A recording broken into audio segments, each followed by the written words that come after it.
Hello everyone, welcome to IO Extended Jalandhar. I'm so happy to have you all here, and my name is Trishna. I'm a member from GTG Jalandhar.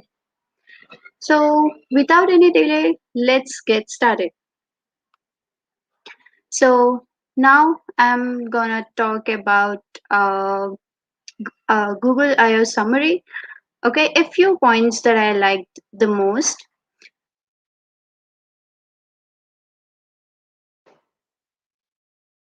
Yeah. So, meanwhile, if I miss anything, feel free to comment it out and let me know. Okay, so let's go. The first thing that I like is the Meet Plus Docs. It's a feature where you can easily share the docs and at the same time can have a meeting along with your peers. So it's really an amazing and it you don't need to have so many links of meet and document. You can easily get it together. So this is one of the good things. We had so many funny conversations with Google Assistant, and it all feels like we are talking to a robot, right? But this time it's not anymore like Robotalks because Google I/O, Sundar Pichai told about natural conversations where uh, where it can allow people to have natural conversations with the Google Assistant or any applications where we use the dialogues where we exchange dialogues. Okay, so this is called the Lambda language model for dialogue applications, and it is trained by text, and it also is a multimodal model where the text, image, and video, audio all are combined to have the natural conversation. So this time, even if you ask the same question twice or thrice, chances are you may not get the same answer. Okay, so this is amazing, I would say. Yeah, so Google has launched a new feature that is auto delete, where it deletes our data, our activities after 18 months of the duration. So it applies to all the products of Google. So, yeah, it's good. Now, can we get the accurate results? Uh, Yeah, sometimes we need to have the long paragraphs to get the correct or accurate answer. But this time, you can easily have the precise answer for your solution. Like if you want to go park, is it a good weather for you to go park, or whether you want to go for a trip, and is it a good season to go and view the nature. So you can have these kind of you can have the answers for these kind of questions precisely. Now, new in maps, there were so many situations where you couldn't get what street you were in, right? So in Google Maps now you can have these street signs where you can easily navigate to, and then we have the inside view of the mall like structure where you can easily navigate from one place to another. So it is good. We can now go for any trip, but precautions are necessary. Now, this is something new, very new. That is, Google has launched the material design. Material U is the design, right? So it changes the way of how you feel and how you interact with the design, right? And yeah, by the image, you can easily say that it has some interaction, and it says something by the appearance, right? So this is a new material UI. And in Android, you uh, okay, let me give you an example. So there were times where you wanted to have your favorite photo as your profile picture or wallpaper in your phone, but you couldn't because there is a kind of some issues where you cannot see the action bar on the top, even if you want to see what percentage of charge has your phone. So in this way, we faced okay, we faced some issues, but now you don't need anymore because by the photo, Android UI will pick up the color palette and apply to every element in the user interface of Android. So it is something very, very useful for people who want to have the light version or light color as their wallpaper in their phone, right? Um, Now it's Wear OS. So, in collaboration with Samsung, Google I/O launched this Wear OS, where it has the faster performance and it also has the longer life in battery. And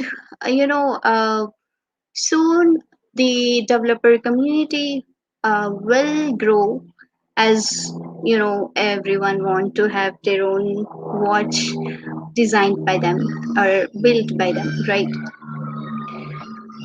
Yeah, this is one of the amazing things, Project Starlight. In these times, we missed our loved ones very much because we couldn't get to them, right?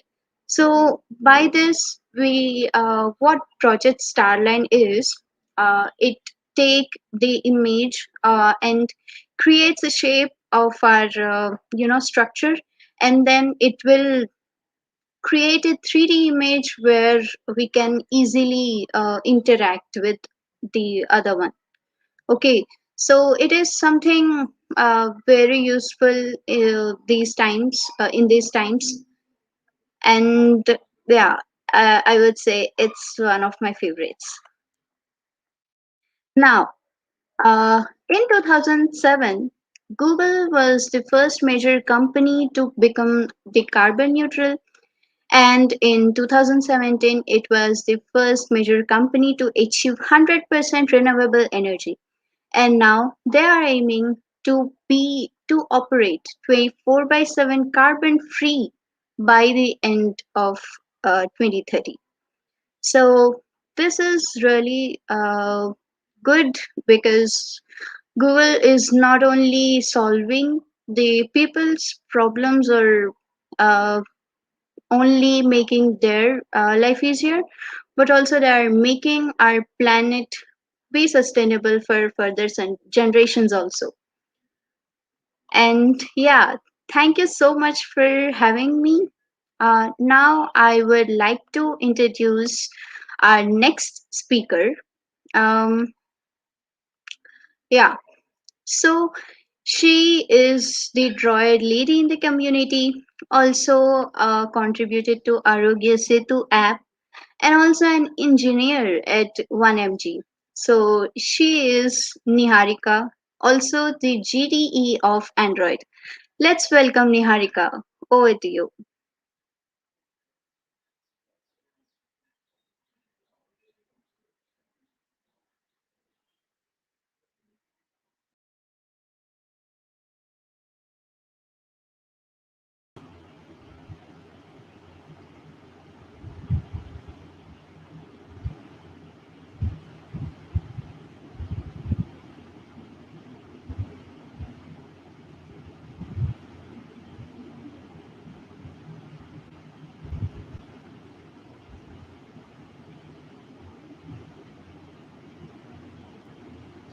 Hi everyone, my name is Niharika. I hope you all are doing well.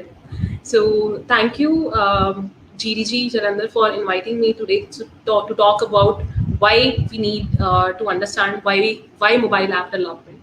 So let me share my screen. I think that is shared. Okay. So we just had our Google I/O, and we'll be talking about. There's a hype on like focus more on why we need to do the mobile app development. Now, that's why I choose this topic, and let me help you. Maybe I can help you, like if why one should go for mobile app development, and maybe if you are a newcomer to software industry, you can decide if this will be a future path for you. Okay, so before I go for mobile app development, I would say let's talk about why software engineering, because we all are software engineers. We all are like learning now. If you are from bachelor's, you may be from computer engineering, mechanical engineer. So you are working in different fields, right? Now, if I talk about specifically about computer engineering, it's not like just a computer engineer can develop softwares.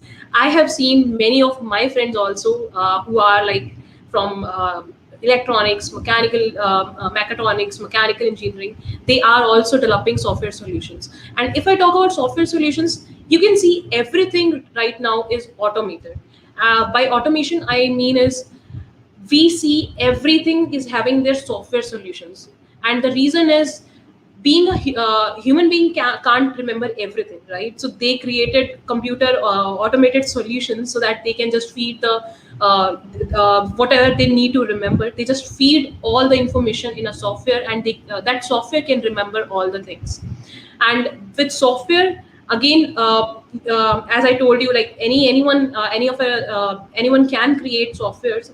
And if I talk about the scope and opportunities, career opportunities for that, with software engineer, you can go for like anything like security, network security, hacking, creating websites. And who doesn't know about the applications, creating applications? You just need an idea, and you just need to go for like making an application for that.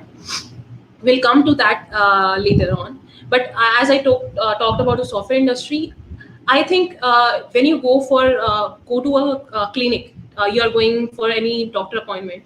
Even they have their softwares for feeding your information, and whenever there is an appointment for you, they just call you up. So everything is automated, right? Being a doctor or being in a company like you are going for a company like Maruti or Suzuki, they also have all the information feed in the computer. So that's why everything revolves around software. But not I can't say like every field have many opportunities. You just need to create the opportunities if you are very good at that. But as I am a mobile application developer, so I would talk about like why I choose my mobile application development, or why is there a need to understand why we need mobile app development, and what will be the future scope for mobile app development. So let's talk about that. Now, as I think if I just call here, like how many of you are having smartphones? I think there will be not a single guy or a girl who won't be having the smartphone, because smartphones are easy to buy. You can't buy a laptop or a desktop, right? Maybe you can create softwares, as I talked about the doctors or a doctor's clinic or appointment. They have their softwares built, and these softwares can be in the computer itself. But one day we got a requirement like now doctors really so let's say I did an appointment and doctors was not in their office hours, and now when they are at home, maybe they can forget like should I reply to this or not. They won't even get after that office hours, because they have the machine installed in their clinic.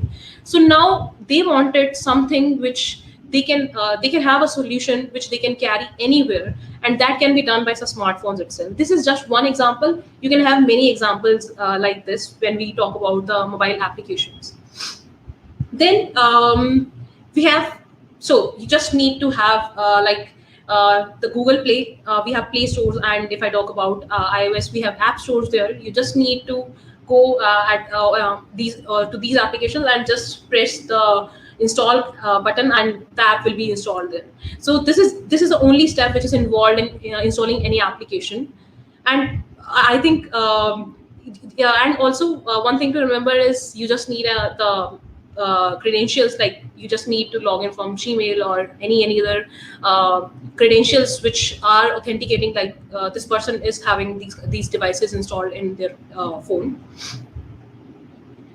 Okay, so now whenever we talk about the applications, when you go to a small business, like maybe a small Kiryana shop, or when you see like people are providing application so that you can just order from your home location, or maybe you are somewhere and you can just order from that, and you will be like, oh, I can just order it from anywhere. I just don't need to come to the shop itself. This is again just one example. You can you must have be having like Zomato, Swiggy, and maybe any video call. Okay, so we have the video calling applications. Okay, and when this idea was created, no one knew like what will be the future. They just created because they wanted the ease, because we can't meet in person every day, every time. But if if our close ones are located in some a far place from us, so we can just call them up and we can just talk to them, right? So this way a video calling application was created, and it now really it stands out from the competition. Like everyone wants to use the feature which any application is providing. And the same way, if a small business is providing that, you will be amazed and you will be more lean towards those kind of businesses. Now, if I talk about building a brand, so as we talked about a small business having some applications providing you the digital solution for any idea they have, or which the business they are doing. Now, wherever I want like engage my users, I have an application, I have an idea, and I want to engage my users. I just can send some notifications to them, like maybe just to keep them engaging. You must have seen Zomato and Swiggy sending you some notifications whenever you have some we have some holiday, or maybe on weekend mode. So they are just creating their own brand by not connecting directly, but they are connecting directly to the users by the smartphones and the applications they have. And as I talked about the notifications, you may have like maybe you just want to add some new features. You want the users to know like what your how your business is growing, or how many new features you have right now. So you can just have all those features added in your application, and they can get to know. Or maybe you can just send again the notifications, or maybe there is like you have done some changes, or there are some banners which are like showing like what new things are getting done by this organization, or by this application, or by this idea. So you can connect with your users fast. And but this is not possible if I just talk about Indian competition. You can't just go to everyone and talk about the things like what are you doing. But if you have an application and people know about that application, you can just tell them like what are you up to, and what will be what will be your future goals, and they connect with you easily, right? Okay, so whenever you are creating an application for like whenever you have an idea, trust me, you are always have a perception in your mind that you are creating for the next billion users. I am not talking about India, I'm not talking about any country. You will be reaching the world population and they will be using it.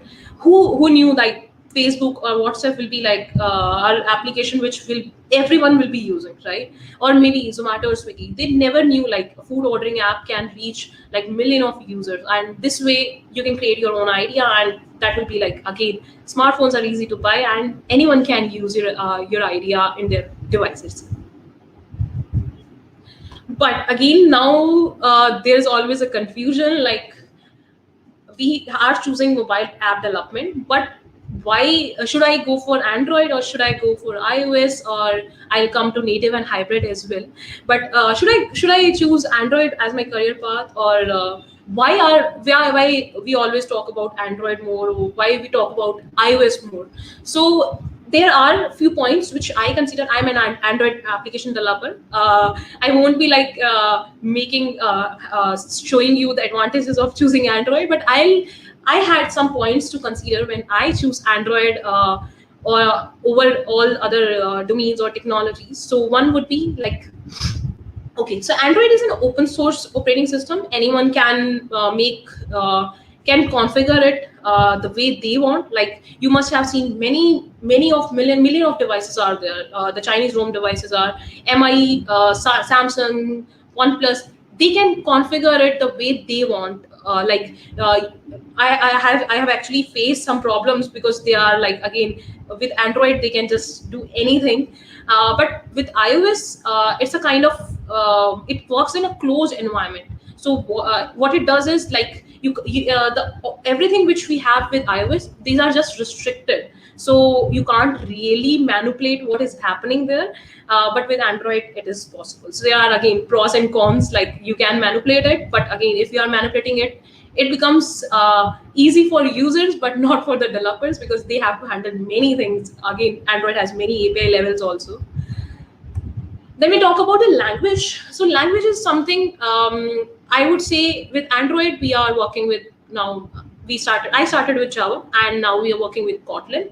So anyone working with Java, they can easily move to Android. Maybe you just know about Java, and maybe you know about the object oriented programming, so you can easily move to Java and then to Kotlin.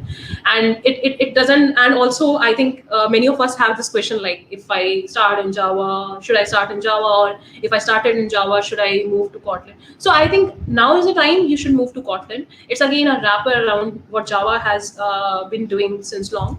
But with Android, now you should prefer Kotlin only. If I talk about iOS, with iOS we have Swift and Objective C, and again, it will be like, if someone has is working on Kotlin, they will find this easy to work with. This Swift or iOS, and also one thing you should remember: if you have a basic solid principles, like, you know how these work, every language is easy to adopt. It's just that you just know, like, you don't know, you don't really want to know the need to know the syntax. You just know how the logic works, and every language will be easy for you. So this is around, like, if you know, like, the object oriented programming or Java, you can easily move to Android. And with Objective C and Swift, it works on, like, again, the C++ kind of thing. So you can check out that, which excites you more. Then we have customizability. So as we talked about the source model, Android is open source. You can easily customize it. You must have seen MI devices. So with India, I can tell you one thing: with India, many of us are using MI devices more, and MI has done many manipulations. Like, they just kill the application when you are not using it. It is good for developers, but again, it is not good for you. It is not good for developers. Sorry, it is good for the users, which who are, because now they are having the battery optimized application. So the device is battery optimized, and they will be having more battery power retained. But again, with developers, becomes a fight. Like, if you have to run something in background, it won't run again if you are not using the application. So there are, again, the many pros and cons for that. Like, if it is providing you customization, you have to, being a developer, you have to handle many things. Then if I talk about iOS, with iOS, again, it works in a closed working environment. So you won't do many kind of manipulations. You can't do, actually, because Apple wants to have their own monopoly, and they want to have the control in their own hand. They don't give the control more to developers or to users itself. So yeah, this is one of the things. Then I talk about security. So if you can relate all these points with security, you can see, like, as Android is open source, anyone can, like, manipulate it easily. So I found iOS more secure than Android. Being an Android developer, I can say that thing, because again, it has more restrictions around how the way you are manipulating the things, or you are doing the things in your application. So iOS is more secure there. I give 1 point to iOS there. Then I talk about the development time and cost. As I talked about Android open source thing, you are also having many API levels, like Android 21. Now we have Android 30, and it will keep increasing, right? And now, whenever you are working with in with Android applications, you have to consider like the issues which can be in one API level, and maybe that is not fixed also. Maybe in another API level that is fixed. So you have to handle all these cases, and Android development take more time. But with iOS, they are like if there's an update, everyone will be having the same update. So and they are like there are not many updates frequently. With Android, there are many updates happening maybe in just months or maybe in a year. But with iOS, an update comes after so long, so they are free from this. So whenever you are developing an application in iOS, you will be developing it. You will be having less. You can develop in just less time. Again, you have to consider what is your the for which for the people, if you are working in India, there are people who are using Android. So you must consider this point, like if you are developing for which population you are developing, are they using Android or are they using iOS? So you should consider that. Development time and cost matters after that. But yes, this is one of the thing.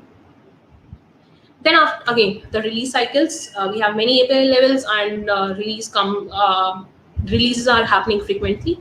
But again, with the release cycle, and with iOS, it won't be happening frequently. But sometimes what happens is, as I talked about the API levels, with Android, let's say in one API level there was a bug and it wasn't fixed. It will be fixed in another API level. But with iOS, everyone will be using the same update. So again, it is. I will give again one more point to iOS there. Like they will be having the fixes done. Quickly than what we have in Android, because again with Android it also depends on the Chinese ROM devices and the other manufacturers, if they are going to update the device with another latest API level or not. Otherwise, the bug would be there. So it has happened, and I have faced many things due to that. Then everyone knows, like with Android we have the Google Play Store, and with iOS we have the App Store. But whenever you have an idea and you just want to create an application for that, with Android it's much cheaper, and you don't need to do many processes around it. But when it comes to iOS, with iOS, there will be many things you need to consider. There will be many restrictions, and even it is more costlier than how you publish the application on App Store. But whenever you have to do for Android, it will be much cheaper than what we do with iOS itself. Okay, so we talked about the Android and iOS thing. We know both are kind of native, but there's an hype around, should I go for native development? Should I go for hybrid development? So just want to clear here, hybrid is something like you are the multi-platform thing. You are creating an application. You are working on a single code base where that code base will work with multiple platforms. It can be iOS, Android, and also the web applications. So you can create a hybrid application for all these platforms. With native, it will be like you're creating an application for a specific platform. It can be Android, it can be iOS, and it can be again if you are going for the web applications also. So I mostly heard these Java or Kotlin, or should I go for Flutter? Should I go for React Native? Should I develop web applications? Because again, with our web applications, you just don't need to release every time if there is an issue or you need to create another features. You can just do the changes on your side, and it will be reflected to everyone using the web applications. But with native, what happens is you have to consider one point. If you have released something and there is a bug, or maybe you need to release a feature, you have to do another update. So but with Flutter or React Native, I would say it's again hybrid. So you have got a liberty, or you have got more advantages over native. And even with React Native, you are just like, you don't need to release every time. So you can read more about it. But yes, this is something around the native and the hybrid. Now, how you can choose, like, should I go for the native or hybrid part? Again, there are some points you can consider. I'm not I won't be like showing you the path, exactly like where this should be, like you should be going for native or you should be going for hybrid.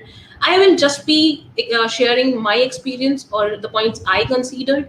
Maybe that can help at least some of you to, whenever you are choosing the next path for your career, so you can consider these points. You must have seen some of the applications in your devices where the applications are built native, or you are having hybrid kind of approach. So you may see Mintra, some of the pages like order pages, they are having that in the built in some other the hybrid kind of approach. And most of the applications we are like, I'm working at 1mg, so we have a native application only.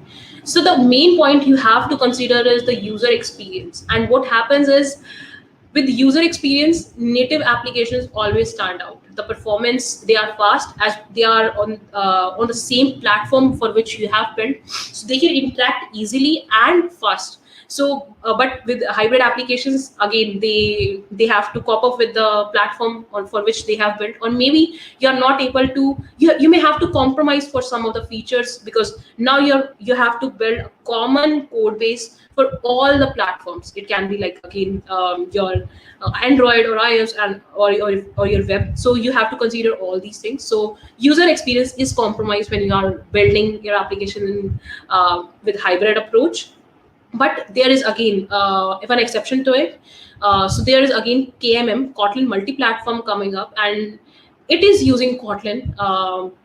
Will have a native experience for sure, so you can read about it if you want to go for multi-platform. It is not that much evolved right now. It will be evolving more, but for sure that will be like giving boost to the hybrid kind of approach. Then I talked about the single code base. So with Kotlin, when you are working with native application, you may be working with Kotlin for Android, or you may be working with Swift for iOS.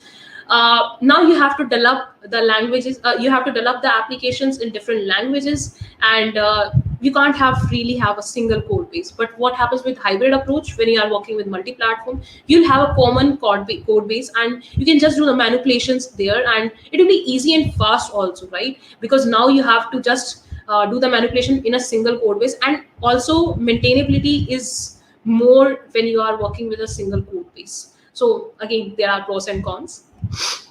Speed of development. So when you are working with hybrid approach, for sure you will be having more speed of development. Now again, the maintainability is reduced. The maintainability is increased because now you have a single common code base. Also, just one developer will be building your application for both. For Android, iOS, and other platforms. So you have got a speed for that. Otherwise, you will be having more developers, more communication going on. So that way, with again with Android, it's like you have to consider the API levels also. Maybe iOS will be providing you more flexibility there. But yes, you have to consider these points. Maybe you are starting with just one idea, or maybe if you are like you want to build for both the platforms or more than one platform, and you are in a hurry, like you there is a competition, and you have to like roll out your application as soon as you can. So you can go for the hybrid approach there. Then as I talked about, like you don't have a good user experience till now. I haven't seen that user experience what we have got with native applications.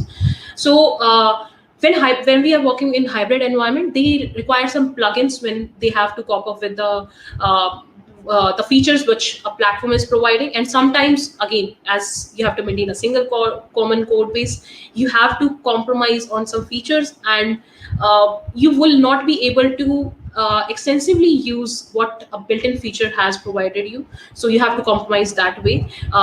So just check your requirements, like if you are going for any maybe you need some camera, or maybe you need there can be many features which an operating system is providing you. So you have to consider these points. Like if you don't have many built-in feature requirements, you can just go for the hybrid approach also. This is just again my perception. Now whenever you are starting an idea, it's again, do you want to know like the market fit first and then go for another platform, or do you want to go for like creating the application for all the platforms? It depends totally on you. If you are confident around your idea, you can just build for all the platforms. But please always consider, does your application need to be built for all these platforms at once, or you can just start with one, or maybe you're like you just have two or three features. You can just again, based on your idea and based on the market demands, you can go for hybrid and native accordingly. Scalability. So as hybrid has a single code base, so you can have more scalability with the hybrid approach, because now you are having a code base ready, and you can, maybe you started with hybrid approach only, and you started with Android only. So now you can easily develop for another platform like iOS or maybe Windows also. So you can go for these kind of these you have got these flexibilities with another platforms when you are going for hybrid approach. So these are like some of the points which most of us consider. Like I'm sure you will be considering the same points. So I always consider these whenever I am working on some open source, or I am working for my own idea. So I always consider this. Okay, so now we have like you must know the native applications. Like many of our applications are native only, but I just want to highlight some of the application which are using hybrid approach. So one thing what you can it is just to let you know like how you can experience the hybrid approach with like if you see some application, and now you'll be able to perceive like how the hybrid application is working, what is the user experience, how the performance is there. So you can just see some of the applications like Google Pay is right now created in Flutter. They have updated the application in Flutter. React Native is again by Facebook, so they are mostly the Messenger, Instagram, everything is in React Native. There are some applications. Most I think you must have heard about Discord also. It is built in React Native, so you can just experience how these how these hybrid approaches are working just by using these applications, and you will experience what all points I have considered to show you like native and hybrid approach. So you can go for that. Okay, so we talked about like why we need software engineering, why we have software engineering, then why we need mobile application development. Now we talked about the Android, iOS, native, hybrid. So they are again the scope and career opportunities. I would say, with from my perception, it totally depends on you only. Like if you are good at any of these domain or any of the languages, there are always scope and there are always career opportunities for you. But sometimes what happens is, if I talk about the native part, I think native has, even because native is from so many years now, so and it won't go forever for sure. So you have got many career opportunities around it. Again, the smartphones are there, and anyone can have smartphones to use the application. So there are a lot more scope and opportunities are there for you. And but the companies are also, some of the companies are just using hybrid approach and they want Flutter, React Native developers. So you can check that as well if that excites you. Again, if you are very good at it, you always have got a scope. And even it doesn't it will never be like, if you are doing native application development, so you will always get a job or an opportunity. You have to stand out on anything you are working. It can be like it just not for the software engineering, it is for any field you are working on. Now, we have talked a lot more about why application development, but some of the basic points, like I just talked about, how you should stand out in any field you are working on to just refill all the competition you have. So, from my learnings and experiences, I just want to share some of the tips with you.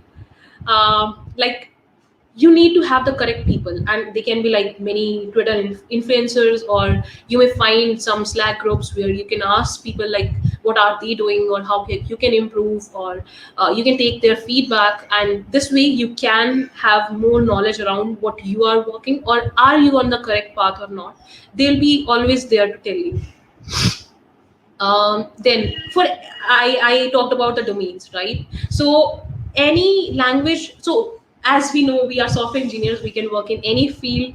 So I would say one thing is there, if you are very good at the programming practices, the solid principles, which you might have heard about solid principles many times, if you are very clear with logic part, I would say there will always be scope for you, and you can work in any domain, you can work with any language. Like we started with Java, now we are working with Kotlin. So it doesn't actually matter at all if you are very good at the basics for any domain. So you should know, like and again, the programming practices and principles are same for every domain also. You should always take any feedback as constructive feedback, because if you are like taking everything, like why is this person saying me like my product is not good, my code is not, I'm not writing a good code, you will always be having this perception that you can't grow actually. If you want to grow, you have to learn from others experience. Maybe that person has got these kind of feedbacks in their early stages, and now they are helping you to get out of it and shine in a better way. So you should be taking all the feedbacks in a constructive manner. Now learning should never end. You maybe, like if I talk about Android, I can't even cope up with Android till now. There are many new things coming every year, every week, every day. So you have to keep learning everything new, something new every day, because you have to like you should know about the things, so that you will be clear, like why should I use it, why should I not use it, or what are the alternatives available. You should know about these things. You must have seen your parents, or maybe you must be reading newspapers. So what you do is you just keep you just keep yourself, like you know, like a bit of everything, but which thing excites you most, or what and why reasons are clear, you can just adopt that framework or technology then. Okay, the one thing is it's okay to fail. Maybe you are creating an idea, and that doesn't succeed at when you're for the very first time. It's okay. We all have our own failures, but always we have some learnings from it, and we never repeat the same mistake, as there's a quote also. So you should always be learning something from your experiences, and maybe you can tell your experiences to someone, and they can have something to learn from that. So just keep failing, I think. Success will never teach you the way a failure teaches you, and you will always have a learning for the lifetime. So, and just don't care about like maybe your friend has don't have that kind of competition. Always have competition with yourself only, because I believe in one thing: you are the master for your own of your own destiny. I may talk about like why I choose mobile app development. It is like I made my own destiny. I wanted to go for Android development because it excited me. I am not a black and white person, so again, smartphones excited me. Like I was fascinated by how the applications are working. But you should always know like what we always know, like what we want to do. Sometimes we need guidance. Anyone can come and give you guidance, but you just need to convince yourself the path which you want to choose. So this is something which I have learned, and I want you to start this thinking like this as soon as you can, so that you can after some time you will be proud of yourself, and your parents will be proud of you as well. And thank you. I think I have taken so much time. Like we had some deeper conversations as well. So thank you for that. And I think you have got something to learn from my experiences. So yeah.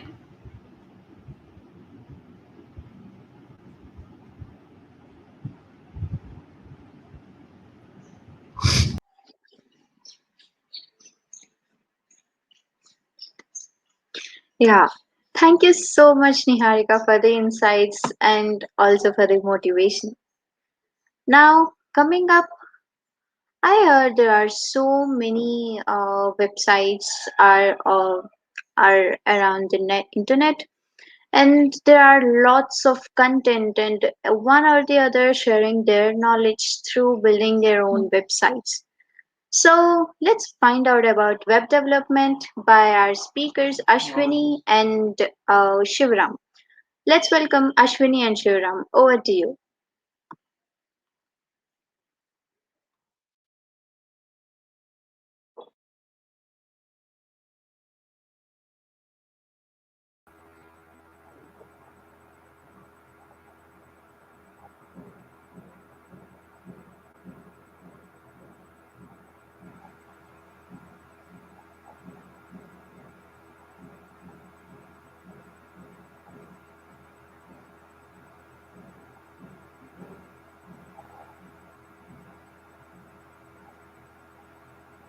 Hello everyone, welcome to IO Extended by GDG Jalandhar. Myself Shivram Shastri. I am working as a full stack developer at Comfort Technologies. Today I am going to talk about what is web development and how it is useful. Before going into how it is useful, my friend Ashwani will help you out to know what is web development actually is. Over to you, Ashwani. Okay, thank you, Shivram.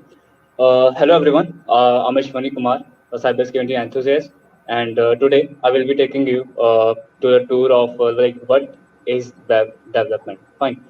So I will be taking the very from the very fundamentals, like what is web. So before proceeding, let's come with with the term like web, right?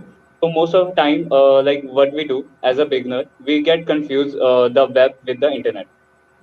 So like what is the differentiation between the two? So first of all, like this is actually the two different things. So internet is actually the global network or network. If I talk about the perfect definition, then that is the perfect definition for that. And web, that you know, like this is the commonly or like a common word for given to the World Wide Web. Fine. So World Wide Web is actually the collection of the information that can be accessed by the internet. So or we can say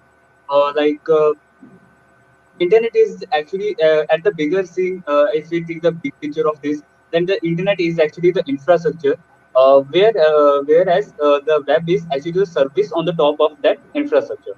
So if I explain this into the more simpler words, then we can say we can take the another example to relate with this. That is actually the internet can be viewed as the bookstore, whereas the web can be that can be viewed as a collection of the books. Fine. So of course that is actually the information or the data. So proceeding further, I hope you are now you are aware like these both are the different things. So we can continue with the session. What is web now? So the web-based information system where the documents and the other web resources can be shared via the internet. Of course, now you guys are aware that these both are two different things. So web is actually the where the documents. If I'm talking about the documents, then I'm not like most of the like people that they say we can just access the websites over the web, but that is not actually true. But you actually came across with a different type of documents, with different type of applications of web, with a different type of services of web. Fine. So we all are enjoying the web into our daily life, but we are not aware of like this is actually the part of the web. Fine. So no worries. I will be like talking about that into detail. So if I take the very first example that can be seen on the screen, at the left side you can see first at before like what we do, we used to post the letter, like handwritten letter to the person, and at the another side now with the help of the web, using the web and their services, like we can send the we can communicate with the person over the web. Fine. So that is the very first example and very simpler one to relate with. And another one can be seen first we move to the picture hall to see the movies. Now what we can with the help of the web, it has been done more easy for you guys to see movies at your own place, at your own time. so making it more comfortable you to enjoy your free time. So of course, like this that can be possible because of the web. So that is like how the web is actually useful in our daily life. Fine. So proceeding further with the web fundamentals, I would like to explain few of the terminologies that has been that can be used in this. So very first thing is the website. Of course, if I talk about the website, everyone knows that is actually something we access with the help of the URL, for sure, right? So what is this website all about? So website is actually the collection of the related web pages. So that can be under the single domain name. Fine. So that can be owned by a single person, or maybe that can be owned by the organization too, or a company or firm. Fine. So that is actually the website. So now we need a particular software. We need a particular like program, software program, so that we can access the website over a computer, over a PC. So we're having the web browser for that. So web browser, if I take the very simple example, that is a Google Chrome or the Firefox. So you are using that into your daily life to like visit these kind of websites and to open the various website on your PC. So the software that is helping is actually known as the web browser. And of course, if we are accessing the data, if we are accessing the information over a computer, over a PCs, uh, then that data must be stored somewhere, right? And the like place or where the data has been like stored, and from where it has been delivered to our like system, that is actually known as the web server. So I hope like you are clear with these terminologies. So this is not over yet. One more terminology is pending, that is web application. So most of the time we get beginners. Even when I was a beginner, I got confused between the both of the terms, like a website and the web application, because these both look similar to each other. Fine. So we are accessing the both of them with the help of the URL. So we seem it seems like these both are like similar, but not exactly. Website is actually the static web pages that actually gives you the information that is the same for every person. Like that is a static web pages. Fine. So what we need to do, we need to just we can just design a simple web pages, and we can host over the internet, and we can access that. So that is a simple website. Fine. Now another side is the web application. So that is the dynamic pages. Like if we want that a particular person should see a particular web page or accessing their own data, like taking example of your university website.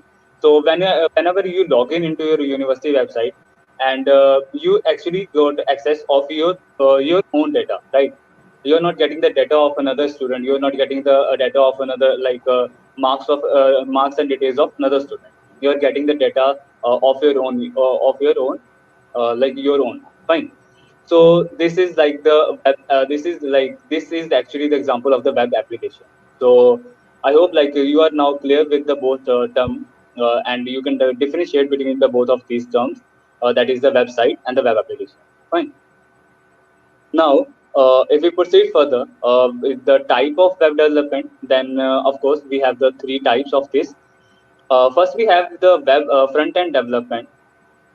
If I talk about the front end development, then that deals with the only that part that the user can view and then track with the data. Fine. So these can be used. These front end development can be done with the help of the HTML and CSS to design the web pages, of course. And to add up more features into that, we can use a JavaScript for that. Fine. So with the combination of these three things, we can become a good front end developer too. So next thing is backend development. So that backend development actually refers to the server side of development. So when we need to access the data, we need to play with the data, and we need to uh, process the data, and we need to write the code so that like a particular person can access his own data. Then that is actually the work of the backend developer. Fine. So this is the backend development where you are gonna deal with the server side. And of course, then we came across the full stack development, that is a combination of both.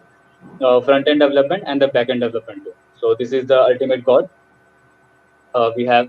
So next we have buy web. So of course this is very important topic. So that will be explained by my friend Shivram. So over to you, Shivram. Thank you. Thank you, Ashwani, for a great insight about what is web actually and differentiating what website and web application is. So let me talk about why web is important these days, why web is booming. Okay, so Ashwani, can you change the slide, please? Okay, so before going into why web, let me tell you something. So as human beings, we always have a tendency to adopt new skills or a new technology, a technology to evolve ourselves with the digital world. So in the same way, in the last 2 decades, the technology which boomed and which created a phenomenal activity is web. So every field needs web development. So let me discuss how it is used and where it is used widely. Next slide, Ashwani. So why web? Today, web development is very essential to every field. Like everyone who are working in particular different fields, they need at some point of time they need to access websites to get information or to communicate with each other. So if you see from a business perspective, whenever you are running a business, your business needs to be generated more business, and your voice needs to be heard to more people. Like your brand needs to be seen and your goal needs to be achieved. Like these all things are fulfilled by using web. Next slide, Ashwin. So how this web helps to do these all the things which I discussed earlier. So first thing is communicating with users. So whenever you are having a website, like in website, you can mention all your services, what are you offering to your user, and like you can target your users by providing all the list of services which are like important to your business or a product. And you can provide see features like chat window where a user can enter the queries and you can automatically give them your replies on time. So communicating with users can be done simply uh, through web. This is one of the best ability. And the next thing is showing your reliability. So whenever you heard about any product or a company or a business, the very first thing people will do generally is they will go to Google and they will search with the name of the company, and they will see whether this company having a website or this company having some info on the internet. So right now in this 2021 era, if your business or a product is not available online, then that is not a reliable one, or someone won't someone thinks like this doesn't even exist. So to make yourself a reliable product, it is very mandatory to have a website for your product, and that's how you will increase your business as well. And the third point is enhancing the connectivity. So a website can help you in expanding more number of people. Let's say your website is a responsive one. That means your website is having various responsive features, like a user from mobile phone can access it, a user from laptop or a desktop can access it. So if you are maintaining all type of responsive screens, then automatically your users will increase from every device, and that's how you can connect with all type of users. So these are the top three features where web helps you to grow your product or a business or your service. Next slide. So let me talk about the benefits of web. So first thing is, by using web, it is supported by all types of operating systems. All you just need is web browser. As my friend Ashwani said, web browser is a tool or a software where you can access web pages. So all just you need is web browser, and you just need to know about the company URL or a domain name. So let's say google.com, you can directly go to the website and search for the things. So if you want to access any web page, it can be done through every operating system. If you are on a like a Mac, or if you are on a Windows or Apple, Android or iOS, like despite of operating system, you can access it everywhere. And faster mobile development using PWAs. So web browsers have this particular ability called progressive web apps. If you enable this that feature, automatically your website can turn into a progressive web app, and users can use it as a mobile application rather than a website. So by using PWAs, automatically you can reduce the cost of creating an application for Android or iOS users separately. Automatically, you will reduce cost and time efforts as well. So faster mobile development can be done. Improved search engine optimization. So whenever a user is searching for a particular keyword, if your business is matching with a particular keyword, automatically your website will come first in the search engine. So what happens? This automatically increases the like you targeted users for your business. So if you really having good SEO for your website or a product, automatically you will get a good number of users, and you can reach targeted users as well. So again, SEO is one of the good benefit of a website for your particular business or a service. And easily tracking of analytics. So if you enable an analytics reports, automatically you can get to know where your end users are coming from. Like let's say you are having business at particular location in Hyderabad or Kolkata. You want to know from where you are getting more number of hits for your website. You just have to track the analytics. From there you can see where more users are coming. If your users are coming from like let's say Chennai or Delhi, you can automatically improve your product from that location as well. So analytics can be tracked you easily using web. Next, confirming your credibility. As I discussed earlier, so it is better to have a website for your business to know to confirm your credibility, like you are having a business, like you are having a some identification over the internet. So some people can search about your services and what are your offerings, like what are the services you are providing, and what are your past services you have provided to past customers. And you can provide some FAQ section, like what about your company, like what is about your team and all. So these all things can be done using web. And improving user engagement. These are all the features helps in automatically improving the user engagement. So when a user wants to know about a information about a product, so if you provide that product that details clearly in your website, automatically user engagement will get increased. Increasing brand awareness. So increasing brand awareness, if you are having a good brands, like if you are showing good logos, like colorful, like with like then let's say if visualizing perfectly about your product in your website, automatically your brand will create some like a like some creates an image in end user's perspective, and automatically awareness get increases. So these are the top benefits of web, and there are so many benefits which are coming up. So let me discuss about the what where web is used widely. Like we have discussed about what is web and where like what are the features of it and how to engage with it. Let's see where it is used widely. So first thing is news media. So if you have seen, like most of the news channels and newspapers have their news website or a blog or article where they can update the information every time. Like whenever something emergency news or a breaking news, they can directly put into their website, and they can send push notification to the users. So this is like a very great thing about web. So news sector is using web widely. If you see, there are a lot of news websites available online. And next thing is healthcare.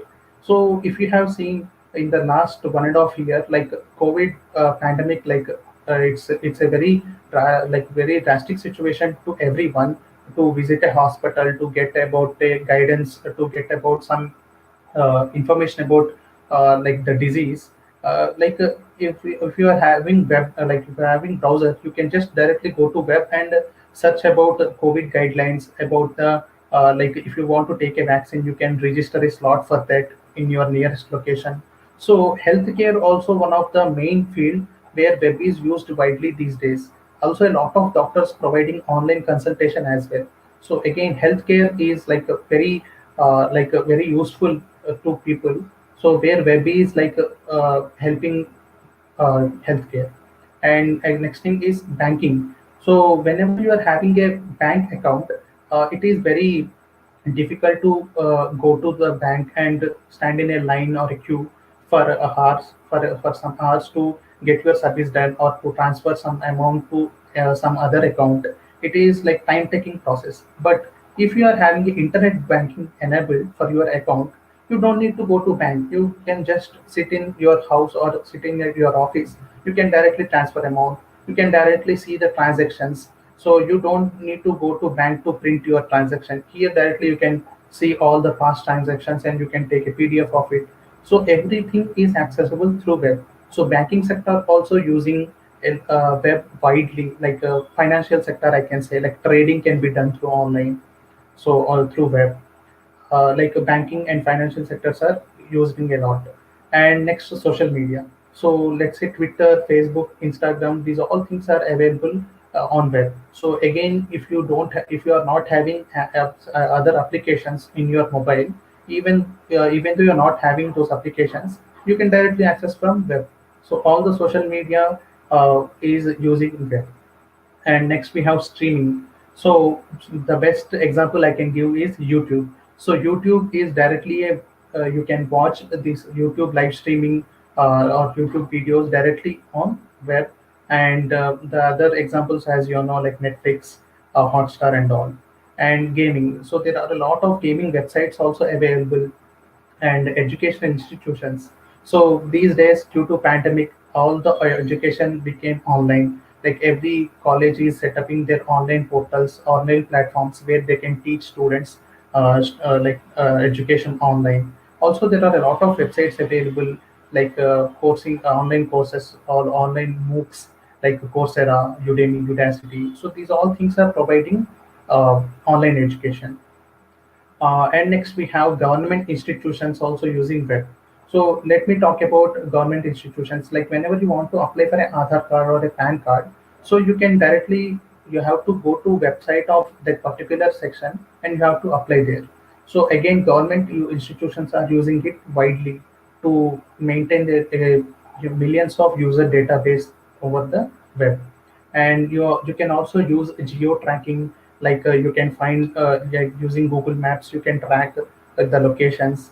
And weather forecasting, whenever it is raining or you want to know whether at what location the weather how the weather is, then you can directly go to web and you can search for weather forecasting. So these are the popular fields where web is used widely. So with this, I want to let you know that there are a lot of fields where web is used, and there are a lot of features with the web you can access.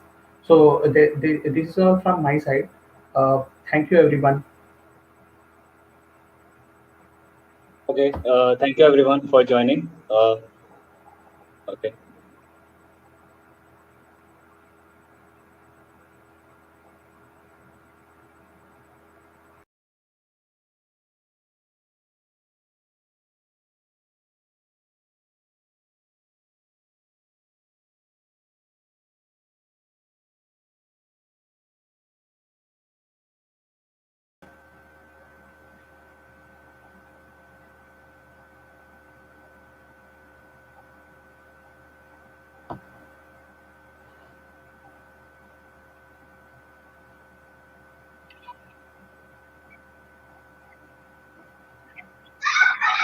Um, so yeah, thank you so much, Shivram and Ashwini, for this informative session on web development. Now, let's take a break, and we have something amazing for you. So, yeah, it's quiz time. So, go to The this most awaited website. one. Yeah, go to this website and start answering the quiz questions. Okay. I hope And we have the amazing surprises for the winners as well. Yes, I hope the link is in the comment section.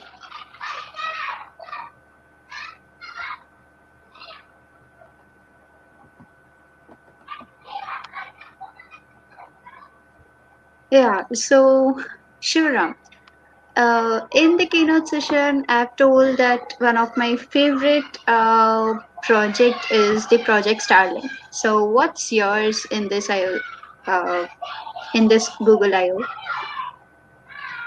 Like for me, like every time, like when I see Google I/O, like I will be like surprised with the latest products and the latest launches of Google products. Like all the products are like my favorite ones. I can't say which one is like more helpful or which one is like less helpful. Like every feature excites me to learn something and to inspire from the products of Google, and it is the like one of the celebration where I have like I can get more features. I can get to know about more about engineering, especially like software engineering, like how the technology is evolving. So in my case, like I like all the updates. That's really nice. Yeah. So I think quiz, like I think all of you are able to give the quiz. If you have any issues, like please let us know through comments. And quiz will end after 5 minutes.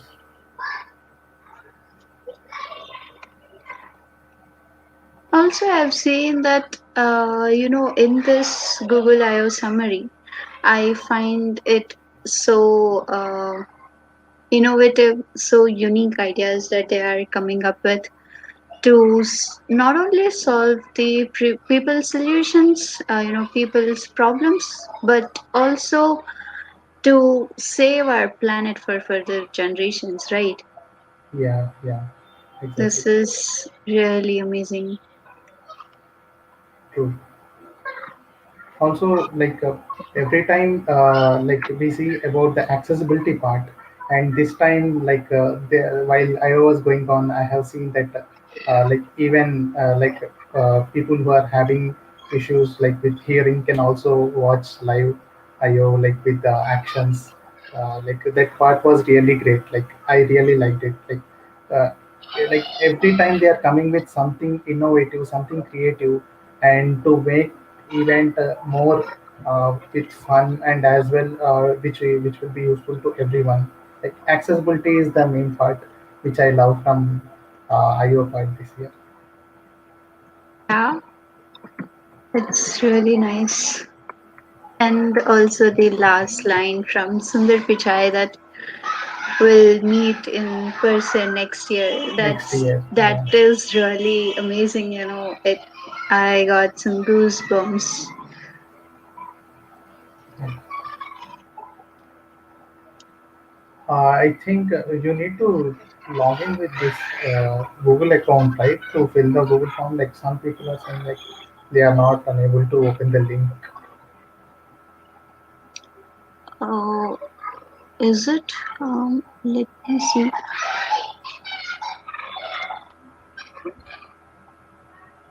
It is working.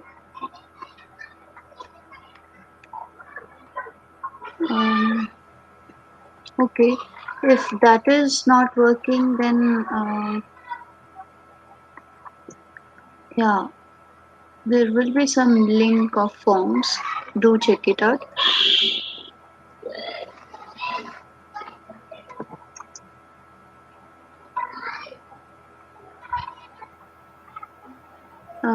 Let me know in the comments if the link is working or not. I think it is working now. I just checked it. Like I can give the quiz. Okay, Guys, we are okay. running out of time. Please complete quiz. And as you all know, first, We'll be having some surprises for our audience. yeah. And we And have another quiz as well after two sessions again. We are coming up with a machine learning session and cloud computing. We have Ravi for machine learning session and Chirag sir from Singapore joining us live for the machine cloud computing session. Like he has already given a lot of talks before also in our PDG events. Like we are so excited to have Chirag sir. And after the Chirag sir session, we will be having again quiz based on like cloud and ML by Ravi. So Okay, let's not give them the spoilers. yeah, So, in short, we'll be having some more surprises and quizzes for you. So stay tuned till the last. yeah. Um, Let me know in the comments if you have done with the quiz, or do you have any issues while accessing the quiz.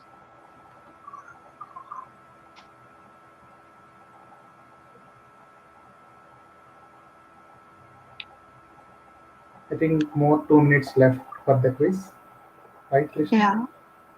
Yeah, yeah, it's almost a minute. We'll have only 1 minute left. Okay.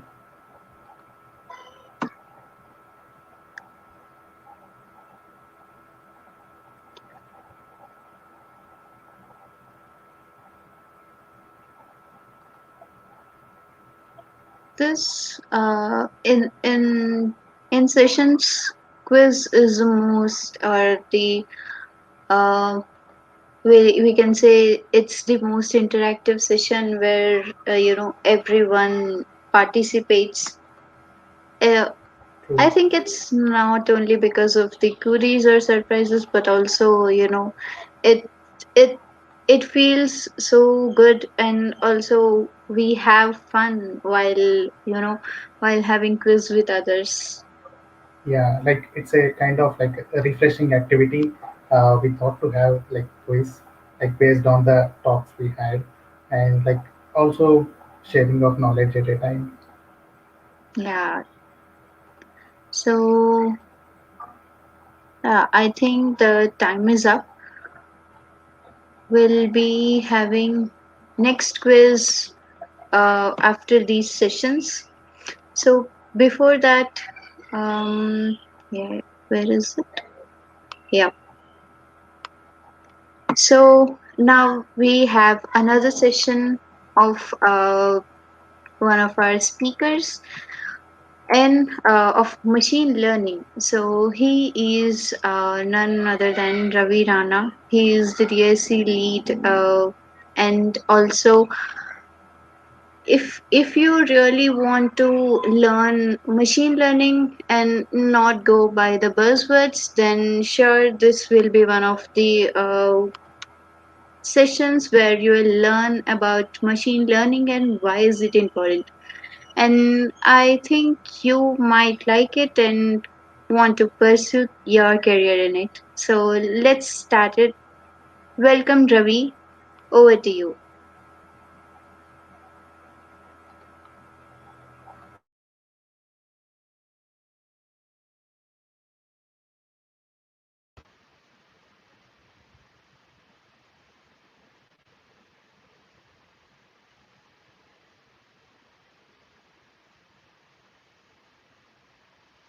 So, hi everyone. My name is Ravi Rana and I'll be talking about why machine learning. So, first, few things about myself. I was the Google DSC lead for Chandigarh Group of Colleges for the year 2020 to 2021, and I've been practicing machine learning for the past 2 years. I was also the Explore ML facilitator for my campus. So, today, let's see why machine learning. We have seen many sessions on machine learning, that what is machine learning and how you should proceed with machine learning. But in this session we will see that why machine learning, why we do machine learning. So let's start. So first of all, introduction. Why machine learning? So machine learning and helps us in solving many problems. So, as you all might know, that in previous years, the use of machine learning has been increased in your in your YouTube recommendation systems, in your Spotify recommendation system, or and recommending what do you like the most, and giving you personalized ad. Machine learning is everywhere. So, um, meanwhile, the machine learning is growing at such a rapid rate, so you must all get well versed with what is machine learning and why you should be using machine learning. So now, what is machine learning? So let's address the elephant in the room. So what actually is machine learning? How do we define what is machine learning? So, according to Wikipedia, the Wikipedia definition that I have mentioned in my presentation is that machine learning is defined as the study of computer algorithms that learn automatically through experience. So, this is a very technical definition. But this is a very technical definition that how an algorithm can learn from experience, how it can gain knowledge about experience and the usage of data. So let's take an example. Let's take a real world example, and let's compare our machine learning with that example. So suppose you are teaching a 2-year child how to write. So now suppose you are teaching him how to write the digit 3. So what will you will do? You will first teach him that how 3 is drawn, what is the digit 3, and how 3 is drawn. And then after showing him that how the 3 is drawn, what you will do, you will give him the stencil, you will give him the whiteboard or notebook, whatever he is writing on, you will give him, and you'll say just practice it yourself. You might make some dots for him to connect. You can give him straight away, you can get him a notebook that has pre-written dots, but your main goal will be to that first you will show him how the 3 would be drawn, and then he will draw the 3 himself. So now this this whole process, this whole experience is that the kid is learning through experience. He's writing the 3 again and again. He's scribbling the 3 on his notebook, on his whiteboard, and after a while, after quite a few while, he or she is able to write the 3 on his own. So you can relate this to machine learning. So in machine learning, what happens is that while training your machine learning algorithm, you provide it with you provide it with data and answers. So now, what what does your model do? Your model learns pattern from it. Your model learns patterns from it. That how did you got to the answer? And after the learning of the pattern, he tried to he try the model sorry the model tries to apply the same to new data. And how he is learning through experience is that after a while, after quite a few examples, the model is able to understand pattern quite well. So now, what is the role of data here? So the amount, the greater is the amount that you provide to a machine learning model, the more extensively it is able to learn the patterns and draw inferences from it. So this is machine learning. Machine learning is nothing but learning through experience and by the use of data. And the example of the child and his drawing of 3 might be making it clear to you. So that how is machine learning working behind the scenes. So now, where is ML? Where do we use ML? So there are many examples that we use ML. So and most of you might be well versed with almost many of them. So now, where is machine learning? So where you can find machine learning? So machine learning is everywhere. In your recommendation systems, in your algorithms, uh, in your YouTube videos, in your Spotify platform, even in your Google Assistant. Machine learning is everywhere. So let's see through a series of examples. We will take upon 2 to 3 series of examples and see that how machine learning is applied on it. Okay. So now autocomplete feature. So many of us are irritated by when our keyboard tries to predict words for us because it might not give us accurate results. Let's face it, they are not really accurate at first. So most of it was what we do, we turn off the autocomplete feature that is present in our mobile phones, in the keyboard of our mobile phones, be it Android or the iPhone. So how machine learning is working on in this feature? So this is something called as sequence prediction. So but how did the model train? In the model, when you buy a mobile phone, let's say you have bought a new mobile phone. So now what do you do? You are typing something. So your machine learning model present behind the keyboard collects data. It collects your written writing practices.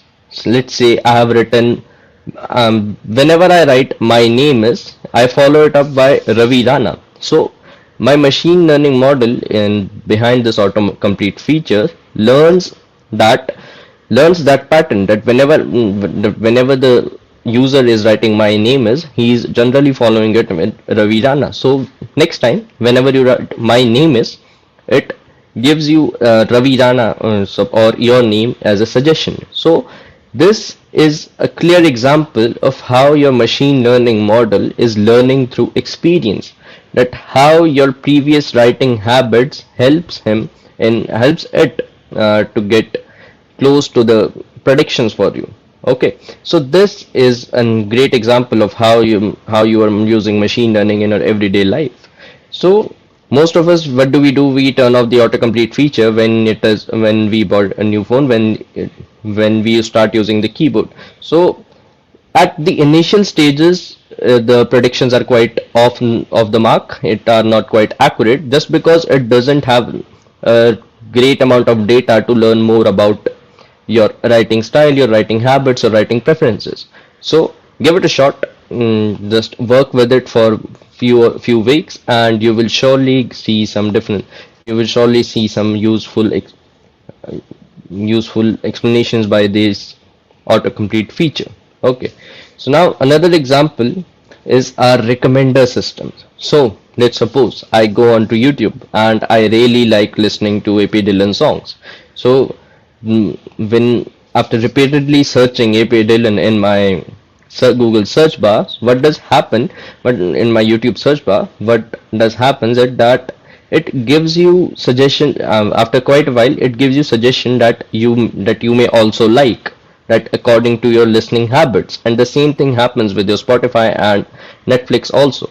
So this system is called a recommender systems. What does your machine learning model do in behind the scenes is that it take upon the recommender system. It takes upon your listening habits. It takes upon your most liked genres, most visited channels, and suggests the same or similar things to you. So, as we have seen in my previous example, let's suppose uh, I see videos of a particular channel, a particular technical channel. Let's say it's the free code camp. I see videos of free code camp. So now my whole feed would be containing the videos of free code camp and the similar videos that provide the technical content. So these are called recommender system. Okay, so this is a purely an example, an application of machine learning that you use in your daily lives. So now natural language processing. This is quite interesting application of the machine learning. So natural language processing is a field in machine learning where you take upon your data, you take upon your spoken data or your written data or your natural language. So suppose you are working with a chatbot. You are talking with a chatbot. So the chatbot is understanding what you say and comprehending it and give you results by understanding it. Okay, so this is called natural language processing. So you cannot do it on if you use traditional rule-based programming. So what is the traditional rule-based programming? It is the use of the traditional if-else statement where you can define the conditions beforehand.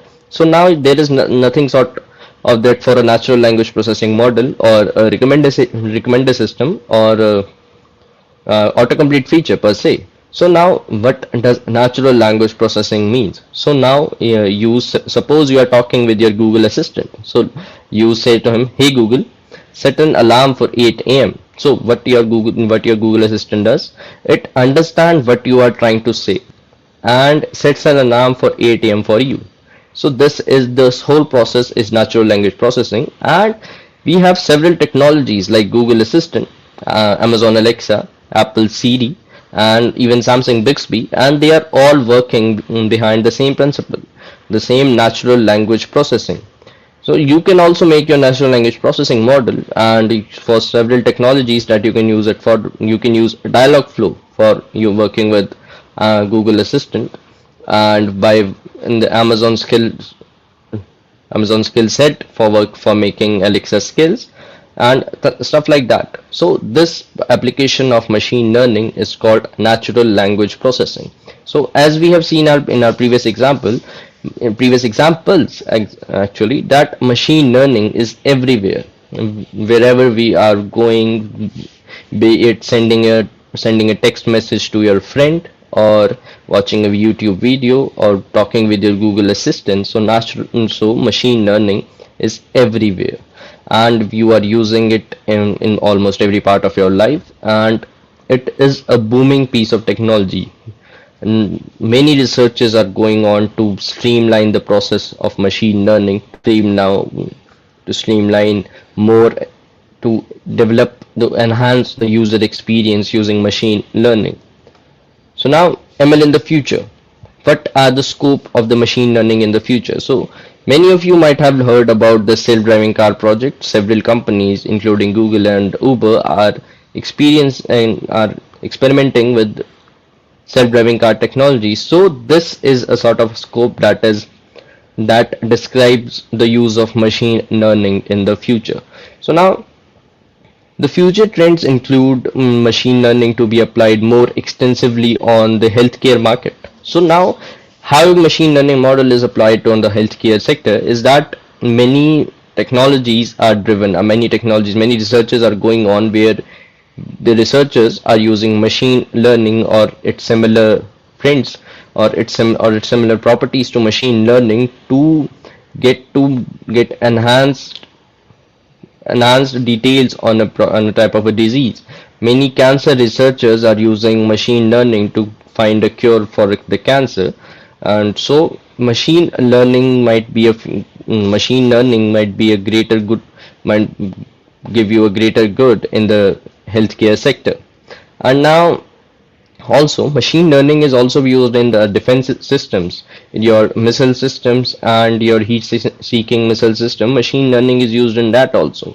Machine learning is going to be used in the astrophysics department, where they are analyzing the distances of the galaxies. They are finding that the astrophysics is the study of the stars and the physics related to our outer space. So machine learning can is going to be applied. Many researchers are working on some projects where they can apply machine learning to get a better understanding of the outer space. And as we've earlier discussed, the self-driving car project is the and head-on approach towards making a better humankind using machine learning. So now the conclusion of what we have heard so far, that what we have talked about so far, is that machine learning is really a booming field. Machine learning is really a booming field in the technical industries, and it is almost utilized in every aspect. It is utilized in every aspect of our daily task, and by the use of machine learning, every task can be automated, every task can be completed more accurately, and it can give us quite accurate results. So machine learning is something for the future, and it is going to stay. So try to learn about it, try to study about it, and try to get well versed with it. So let me share you another example of how, we've talked about machine learning in the future. So let me share you another example where machine learning from the past helped us by. So The man on your screen is Alan Turing. He was a great mathematician, a computer scientist, a cryptographer. So he said that what we want is a machine that can learn from experience, and this quote is around from 1940s. Okay, so let me share with you an interesting story. So we all know that during the World War II, the World War II was the war between the Allied and the Axis forces, and the Allied forces included the Great Britain, the United States of America, and their allied countries, and the Axis powers were the Italy, Germany, and so now what did the Germans did? Germans made a machine. The machine was called the Enigma, and it was used to transfer messages from the German camp to the German base to the different German camps around the world. So the messages were encrypted. So now the Enigma was such a high performing machine, the high performing encryptor, that it was almost impossible to decrypt a message that was encrypted by Enigma.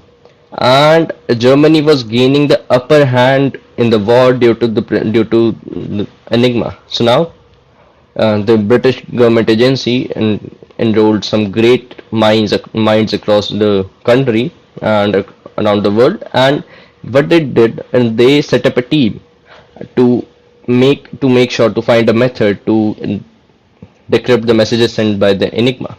So now this man, Alan Turing, what did he do? He made a machine and he called it the bomb. And what did he do? He made a machine to decrypt the messages sent by the Enigma. And his machine used several principles. His machine used several principles that we mm, see in the machine learning, and he used previous data, that is previous sent messages from the previous encrypted messages from the Enigma, to decrypt the new messages. So you can see that how machine learning helped us in during the time of the World War II, and there is an estimate that his efforts in making the machine, that his machine learning, his artificial intelligence based machine helped shorten the war by 2 years. If you want to know more about Alan Turing, you can watch The Imitation Game. The whole movie is made about this his whole adventure with the machine. So that's how you can see that machine learning was with us during the World War II, and it is just going to boom. It is going to increase its usage is going to increase. Many industry opportunities are going to open up in the field of machine learning. There is going to be a need of more machine learning engineers. So with this, that's my time. Thank you guys. With this, I depart. Thank you, and have a nice Google I/O extended with GDG Jalandhar.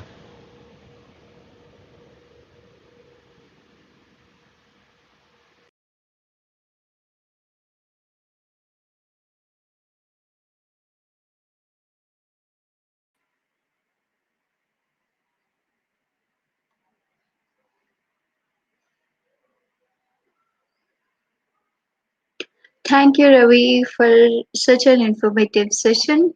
So, yeah, even the example I really liked. And I think I've seen the movie, but today, as I've come across through the name, so I would really like to watch it maybe this weekend.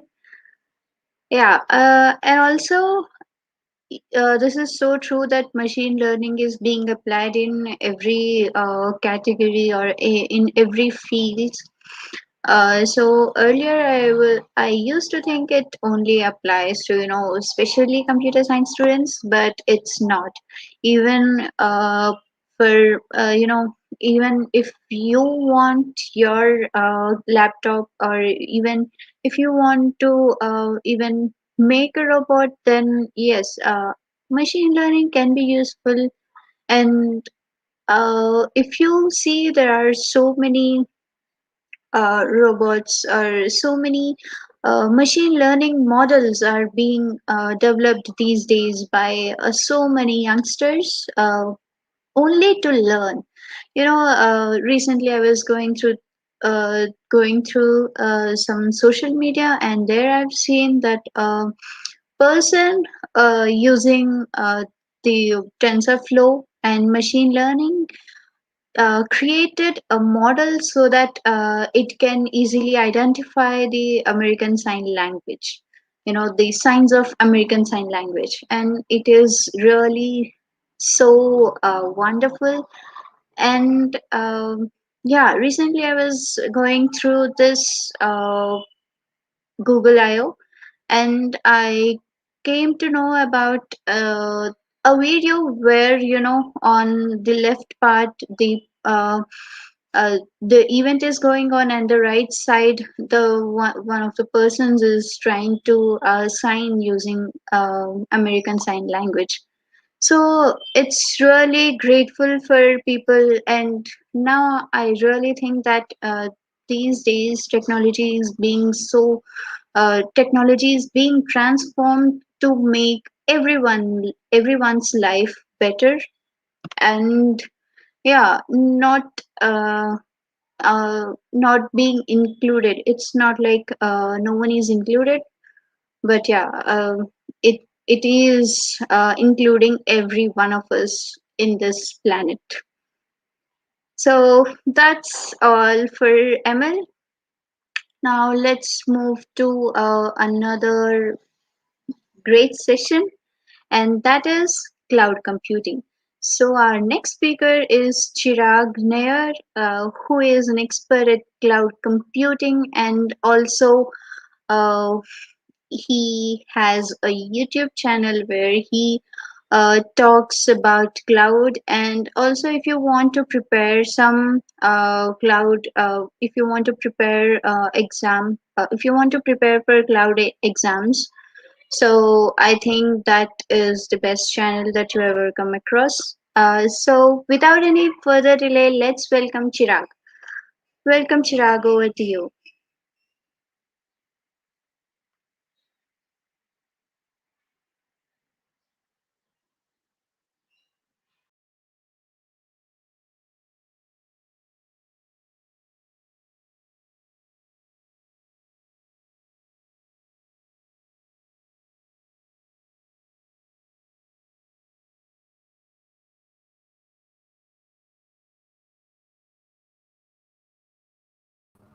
Okay, can you stop sharing for a minute? Let me just talk before, and maybe after that I will start sharing part.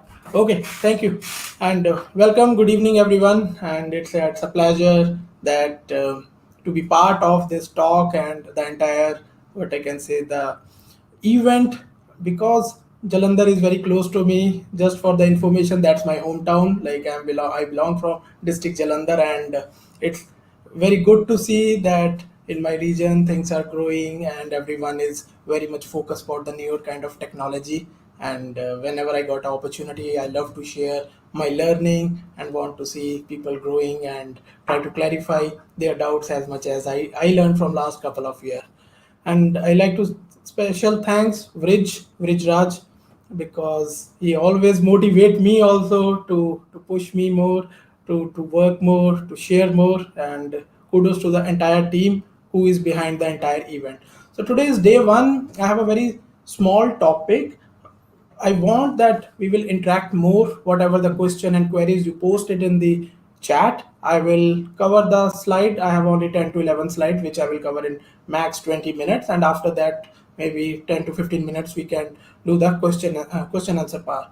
Few questions I will cover from my side, which is very common. And let's start with that. Can you please share the slides? Share the screen. I will start the slide part.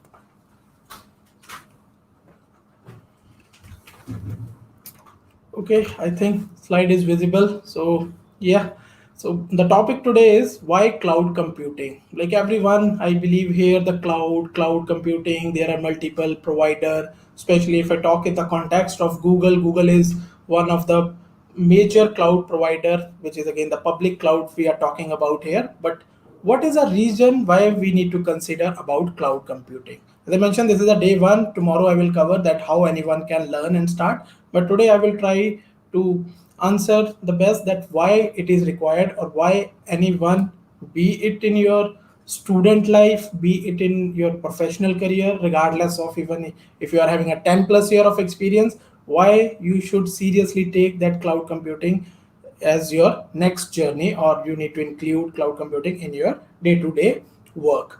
And a bit about me that, yeah, my name is Chirag. I'm playing a role of cloud pre-sales or slash solution architect. I'm based out of Singapore.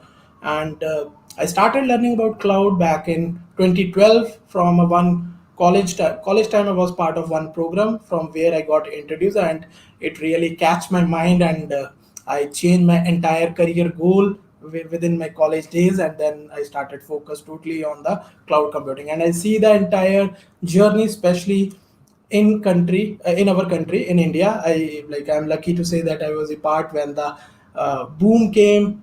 Most of the businesses start thinking about the cloud computing. All the major cloud provider have set up their infrastructure, their physical infrastructure in India, and many new businesses came into picture. I believe on a daily basis we are interacting with all those applications. And I have a Twitter handle here. Feel free to connect with me, and happy to answer any of the queries after even this session. So just to set the context that why there is a need for cloud, because if we see 10 year back, having a internet was a very luxury thing, but now, and especially in last 15 to 18 months, internet is necessity, regardless of whether you are a student, whether you are even in a school or a early day of your any graduation course, or you are a working professional. So internet become a necessity for us. We can't live without internet. And the growth of internet, you can see more than half of the population will be get connected with internet by 2023. That is the result, because I love to share the things with numbers and with some surveys. That's how I prepare my each and everything. So take just consider for yourself that if you will not use internet for a day, how you will feel. The same way, now understand from the other side of coin that if the providers who are giving you services not able to fulfill your request, how will be your reaction? So understand the both side of coin, you will get the idea. And another thing is, one is the internet user perspective, the another is the device perspective. Again, if I say the example of 5 year back or 10 year back, we have a very few devices which is connected. We have only a single mobile or maybe a one computer in our house. But now average is 3 to 4 devices belongs to a single person, and everything is getting connected. It's not only about the mobile, but there are smart devices. Even nowadays our televisions are getting connected. The growth at which the things are getting connected is tremendous, and it is expected by 2030 25 plus billion devices will be connected on internet. So now the question is how to fulfill all these things in a smooth fashion, because giving the point of 10 year back, if any small website or any web page open in 3 to 5 to 10 second, it was easy for us, it was like justifiable, we are okay with that. But now if any application is not responding more than a single setting, our reviews or our situation about that application is bad, and we start writing the bad reviews, or we just reduce the stars, because it's a human tendency. The more we are getting, the more we want much faster. To fulfill all those things, that is where the invention of this cloud computing came into picture. Just to share with, when we are talking about a cloud, in the previous or history of IT is something when started back in 3 to 4 decades ago, there was a big servers or giant computers. I believe everyone gone through somehow some maybe a social media post or any of the some documentaries that the computer sizes are like a room size, but then it is getting reduced. Then the businesses start using the application, then the server client server model came into picture, and within last 10 years this virtualization make the entire thing in a different way to get the maximize return on the investment for any hardware purchase. So the concern with all those hardware purchases is that any business or any person, if he or she want to set up any kind of application or any business, they need to spend upfront. When we say upfront, whether a person will pay in installments or in a single shot, it's a cost, it's a liability then to the business and the person. So it is a very big concern because cost is something which is very important when we talk about the business at a scale. The same with the pace of innovation. As I mentioned, the 10-year back, if any application version is coming once a month, that was okay. But now there are few use cases or application, they are rolling out their newer version maybe multiple times a day, and as well as the newer kind of technologies which just get invented in last 10 years, especially if I talk about the blockchain kind of technology. They, on a daily basis or you can say on a weekly basis, it is getting picking the innovation, lot of new cases are coming up, and so forth. Machine learning and artificial intelligence, maybe 10 year back very few people were talking about that, but I really appreciate now even the entire student community, they are very well versed with around such technologies which is going to boom, which is growing. There are lot of use cases which is improving the business processes as well as the end user experience. The same with the traditional model is, as I mentioned, that when any business need to purchase the hardware, they need to plan it for the 3 to 5 year growth, because purchasing in business is not a 6 month or a yearly cost. Same thing, giving a realistic example, we purchased our first laptop. I purchased my first laptop back in 2009 and I use it till 2016. It is not that in between the 6 years there are many new processor, many new graphic card technology, so and so forth came into picture. But for me, it's just kind of a one-time investment, and I need to run till 5 to 6 years. The same with the business, because businesses will think that if today they are spending going to spend, let's say, $1 million, how long they are going to utilize, what will be their business growth, what will be their application growth, as well as the internal application user growth. So they will be bound with some number which can play a significant concern, because it may happen the prediction may wrong. They can reach their available capacity, available hardware before their end of life, or it may happen it will not get utilized in the entire span of life, which is a loss, or you can say the return on investment is poor or less. So these kind of just few things I want to highlight. There are many points to talk around this area. I don't want to go each and every, but keep remember the pace of innovation right now is much faster, because just think us, every one of you as a end user, how you will feel that if the application, if your favorite game is not working, if your favorite social media is not working, what will be your reaction? And to solve all these things, the cloud computing came into picture. So important part, giving the cost again, because businesses first talk about a cost and then the technology and other factor will come into picture. So when the cloud computing came, again with by the big houses, it is underneath having lot of R&Ds or research and department, sorry, research is going, and then according to that the new services, the new features that come into picture. The big player who are in the market, giving like a Google, because Google is running at a scale, they learn it from their mistakes, because if you read the history about Google, you will know that the founders were facing the problem to scale, because the data started getting generated back in even .com boom, and that is where the failure, the learning, the research, and the innovation came into picture, and the cloud computing become a new norm, and it changed the pricing model. That is where the pricing model name as pay as you go or on demand, such words become common.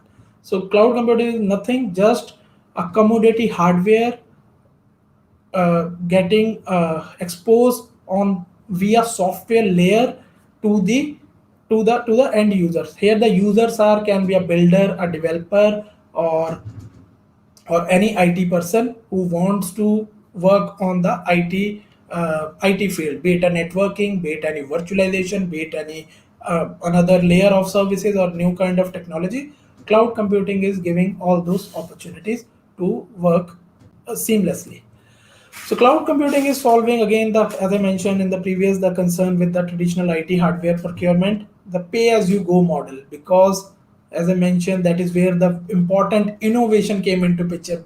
Buying a hardware, we need to pay whether in installment, long term installment, or in just one shot. Here we are not procuring the hardware. We are procuring or utilizing these services on the in the matter of pay as you go, like as per as we will use we will get charged, and that is making the life easy for most of the businesses, because they don't need to think or they don't need to prepare for lot of upfront budget. They can test the things and get the result much faster. There is a one thumb rule in cloud computing: build fast, fail fast. The more quickly your business, your application will fail, the more quickly you will be able to identify where the issues and how to solve all those issues, so that the next version will be much better. So keep remember this term is most important: build fast, fail fast. On cloud computing, you as a developer, you need to think that you are going to fail. You need to change your mindset. There is no first hard and fast rule that the everything will work. The more quickly you fail, the more quickly you will get the what I can say, the more quickly you will get the feedback, and you will have a time to solve your issues with your application and put it back in a proper way for the production user. And the pace of innovation is fast. As I mentioned, in last 10 years the technology stacks are becoming different. Till date, even virtualization is the most, what I can say, majorly used, because most of the IT infrastructure running on premises, and it's easy to adopt cloud using the virtual machines and all those things. But many new businesses came into picture, especially if I take digital native businesses are which started on day zero or day one on cloud, and their focus is on cloud. They don't need to procure any hardware, they don't need to set up any infrastructure, any kind of uh, any kind of real estate, all those things. So they can leverage the proven technology provided on, let's say, on Google Cloud platform, because coming from the Google its own experience, they are releasing the services to use for the other builders. So pace of innovation is much faster. Let's say today we are thinking to use something around some machine learning, that yes, rather than thinking about to set up procuring hardware which will have a powerful GPUs and all those things, that it will be much easy. You can test it, you will pay only for whatever you will consume, and after that you can terminate the environment, and your there will be no obligation, there will be no long term contracts. The important another is scalability is infinite, because the cloud, they build their physical geography at a much bigger scale than most of the businesses can think of or afford. So that is where the scalability is nearly infinite. We are talking about the a single business who is running maybe a scale of where they are managing the multi-million concurrent user on their, let's say, web stream, and there may be a user,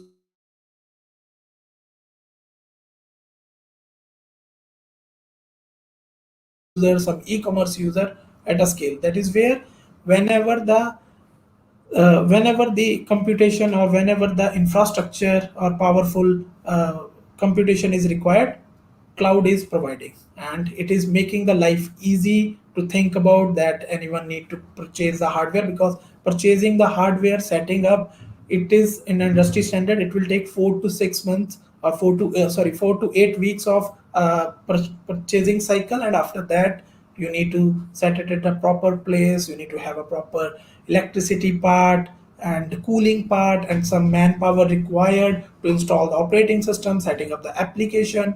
All those time need to be justified by a business. That is where cloud, everything is managed. We are just using the API driven software defined layer, and a business can focus to reach to their end customer as quickly as possible, rather than thinking about to setting up the entire hardware part.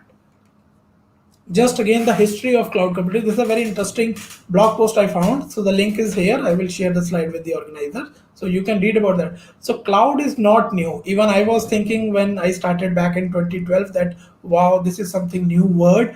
But I was going through the history, like the first time cloud is used back in 1950s.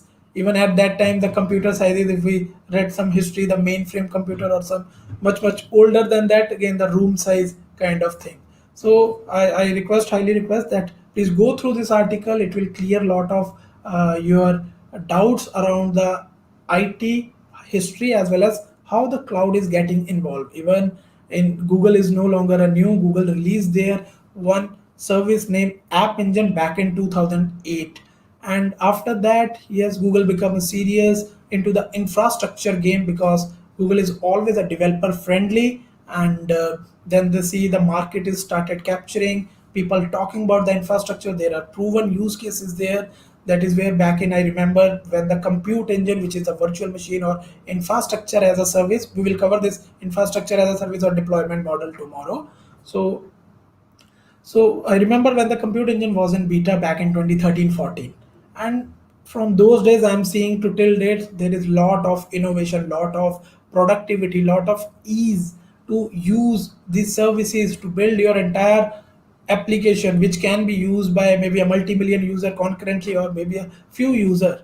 According to that, you can design, you can take a easy seat, and you can see the expansion of your business. You will be champ of your business rather than the infrastructure. That is the whole idea of the cloud computing, and Google is giving all those services to us in a very easy manner. And that is where the adoption is growing, and last 18 months again since the pandemic started, the cloud computing is at surge. Google is growing like anything. They are releasing, they are improving their services, the SLA part, the performance part. Lot of use cases are there. One of the famous use case on GCP is Pokemon Go. If any one of you have played this game, I think 2015 or 16 somewhere, when they Pokemon was planning to release, they just set up their entire infrastructure and application on Google Cloud, and they plan for, again, the predicted for 5x surge. So they plan that they will have enough capacity, or their application will be able to scale from the expected user to the predicted user, that yeah, maybe 5x. But in actual it hit almost 48 to 50x user on that same day, on the launch day. That is where the power of cloud came into picture. At that time, Pokemon team didn't need to worry that they need to procure hardware, they need to set up the data center part, they need to do all those things. Yes, from the application perspective, because they are champ in their application, they are able to tweak their application, and it was a very big success. I encourage that people who really want to know the realistic use cases, just read the case studies. Just go on Google, just type Google cloud use cases, or just even specifically type the Pokemon Go on GCP. You will go through the entire blog post. What were the challenges? Why they choose GCP? How they able to architect? What kind of scalability? What kind of cost benefits they are able to get? Just to share, as I mentioned, that nowadays we all are talking about a global, and everyone wants a best experience out of the application. So the more far the user from the application hosted, there will be the latency. That is where in this the slide which you are seeing now, the blue dots are something which say that Google is having presence of their physical data center in this region, and the white dots are which they announce and work in progress, and it will go live. So now think the sky is the limit, that you want to expand your business in the Europe region by sitting from Mumbai. How easy it will be. You need to just spin up your infrastructure in the any of the European region, and you need to um, navigate, or you can say route your traffic, the user who belongs from that geography to nearby. A user experience would be much better. And I like this code because I love to read codes and surveys. As I mentioned, that every kid coming out of school now think he can be the next Mark Zuckerberg, and with these new technologies like cloud computing, he actually has a shot. So again, the sky has a limit. Everything is possible. This is again quoted by a person named Mark Anderson, who is the co-founder of Netscape. Netscape is, I believe, if anyone knows about early 90s when the internet start picking the market, and the browser which was famous on those days was known as Netscape, and he is current board member of Facebook. So this quote really like give me a very deep thing, that yes, we can think about to run at a scale where the billion concurrent user can be handled, and we don't need to worry about our infrastructure, what technology is backed by, because those are the proven things, proven methods provided to us via a service model on the cloud platform, and Google Cloud is giving all those services which is required to run application at any scale. With that, I want to end my presentation, and I am open for Q&A. We can talk and uh, we can yeah cover and discuss. Few questions I will also share from my side. So I think I can stop sharing part. So let's see if there is any question. Okay. Wow, you heard about the Pokemon Go, but you never tried. Just go try. It is really much nicer game now. Like I shared the story 5 year back, but yeah, it's good. Is cloud computing right field to pursue the for the first job, or we should we switch to cloud later in the career? By the way, this is my first job. Okay, I started my career back in 2016, and it's almost 5 year. I decided this back in 2014 that I want to pursue in cloud. Even at that time in India, there was not a big cloud market. I travel across India. I watch many in-person events, and I try to learn from scratch all the basic thing. Then, because again, let me tell you, like I'm a computer science background, but I never think that programming is a cup of tea for me. It happened, I believe, with many people. This is a very common question and query, that computer science or be it any IT academics, a person he or she need to land to a development job. That's not. There are many other field. It depends upon your interest area. It depends upon what you actually want to do and how much effort a person can put.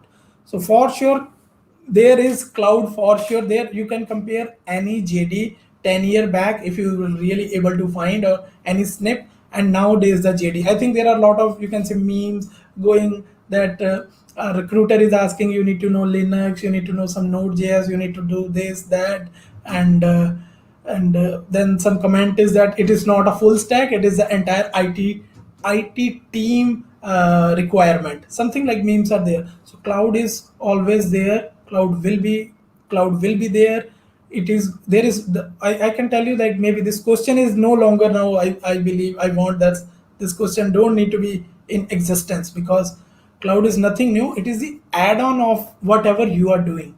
Keep remember the basic, the fundamentals are still same, which was maybe 30-40 year ago. Giving example, if you know IPv4, I want that entire world who can do, you need to be expert in connectivity, because if you say you are not a network engineer but still you have a many devices in your home, in your pocket, in your surrounding, which is connected, so you need to know what is the IPv thing. So the same IPv here we are getting the improvised version, and it is much faster and improved one. Okay, so you can think of there are endless opportunity. If you don't want a technical, there are non-technical opportunity also in cloud computing. So it's all about a person interest and their effort. Another is how we use cloud computing as a web developer. Very good question. So as a web developer, you need to think about that your application will scale. There will be no single point of failure.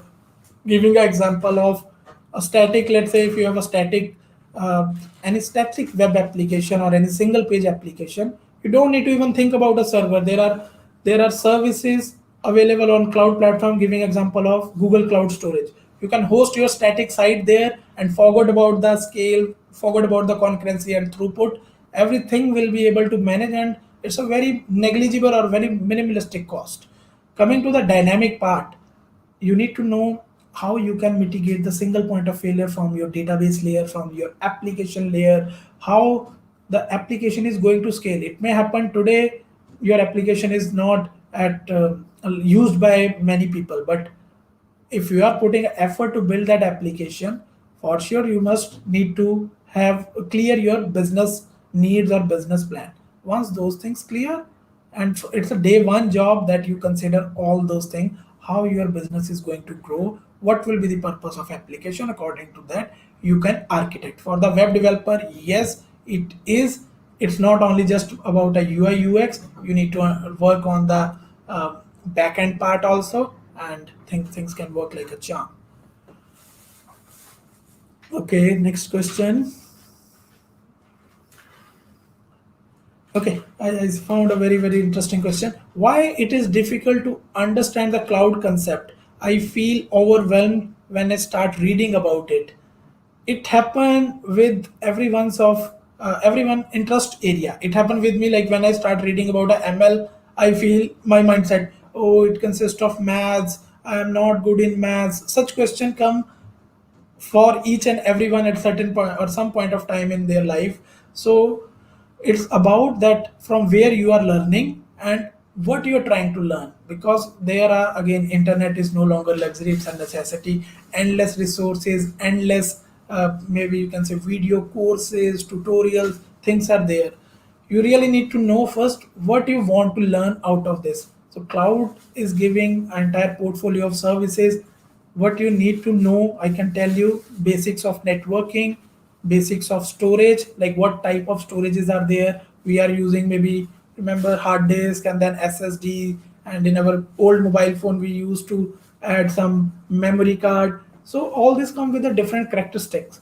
What are those characteristics? You need to understand. The same you can translate into the language of cloud. Why the different kind of storage, what is the purpose of all these. Same with you need to know the database part. I can say that SQL is the most important thing regardless of any role. Even if you are in the business development role, knowing the SQL is a good thing. And it is I can say very, very easy, and it will be helpful for the long term. So while reading, it may happen because it is not the interest area you have, but try to understand from the both side. If you are doing the application development, how that application is going to scale, because it is nowadays, it is not expected that you know only one thing. Jack of all trade and master of one rather than master of none. Okay, so you are master of, let's say, your web development side, but knowing the other technologies is always give you much more clear picture. So that's the whole idea. And you need to do the homework here, because the more you ask from where to learn, the more you will get confusion. Do the Google search, that is the best friend, and then plan your own schedule and your, you can say, your learning curve, that from which maybe website, from which maybe tutor you will feel that his or her explanation is easy and you will be easy to understand. So it's all about own journey. That is what even I did. Like I had enough resources back in 2013 14, but I was thinking to do the same thing for learning a one concept. I try to learn from a four different thing, and at the end, I got nothing. I got confusion that because everyone's way of teaching is different. The way maybe I communicate or I convey the message will be different from the someone else, but the end goal we are trying to give the same. But in between the message, what I can say, consumption, it may happen, the confusion happen, and it may like a person may lose the interest. So before that, doing the homework is the most important part, rather than blindly say that today or tonight you are going to learn this technology and tomorrow you're gonna be champ. It will take time. You're gonna fail. Keep remember for fail, because that is the rule of cloud. Build fast, fail fast. So the quickly you will fail, the you will know that where you are lacking, or what the other basic thing or underneath thing you need to know first. Just giving example, if you talk about a cloud, I believe the people who work on GCP and quick labs, everyone know how to how to set up the compute engine. Or even if I say something newer technologies like Kubernetes and many other technologies came into picture. If I ask someone how many really know what is the concept of virtualization and how the virtualization is working, maybe everyone will get confused because we never bother to learn about that. But that is a kind of a base. If you don't understand virtualization, you may don't understand the how to get the maximize, you can say, efficiency and the power or performance from a cloud services. So it's good to know few things. It is not that you need to become a virtualization expert and start working on the virtualization, but knowing the aspect is the most important part. Okay, certification useful to get a job? Yes and no, depend upon in which scenario you want to do the certification. I have done almost six certification before even graduate, and I had a no idea about the basics of the other IT part, and I failed in multiple interviews before landing to my first job. So certification, it's all about how much effort you are going to put. Again, certification is not equivalent to the academic certificate or your score. Don't try to treat certification as just like academic or just a show off stuff on social media. Try to avoid all those things.